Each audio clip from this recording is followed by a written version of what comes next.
কি করি, পোলাটা কোনো খোঁজ খবর নাই। 10-12টা গরু রয়েছে মাঠে পড়িয়া, না কোনো জায়গায় মালমল খাই পড়ে রয়েছে। যাই দেখি কি অবস্থা। পোলালে মা নিজে তার থাকলো না। চাচা তোমার পোলার তো বাল পেয়ে তামাক্তার হয়ে গেছে, আই যে মুসলমানি করাইলেন। ঘরের বেড়ি তো ভালো না, এই বেড়ির কারণে পোলাটা নষ্ট হয়েছে। নাইলে ভাতিজারা আমার লগে রাস্তা খারাই রে এই কথা কইতে পারে। আমি আজকে যাই বাসায়, যাই বোর্ড টেঙ্গি সব ভাঙিয়ে এলাম। উই হালারে পাইছি, আজকে ওর টেঙ্গি ভাঙিয়ে এলাম।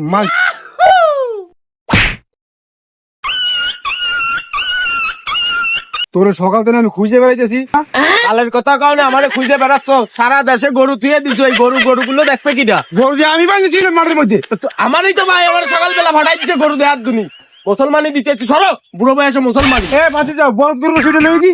ছি ছি ছি রে নুনি ছি, ছি ছি ছি রে নুনি ছি রে ছি রে ছি। তুইও মুসলমান নিবি, তোর বাপে অনেক মুসলমানি। মুসলমানি করবে না। নিলি নেবে না, আমি নেবো না নে, সে সোয়াল আমি না। আজম চালাই কই, আজমের মনে হয় ধরে আনা লাগবে। যাই দিয়ে আজম কই। চল, পোলার মুসলমানি করানো লাগবে। এত বড় দামড়া পোলার মুসলমানি আমি দিতে পারবো না। তোমার মতো আজম দিয়ে মুসলমানি করাবো না, লাগে পোলা আরো 20 বছর পর মুসলমানি করাবো।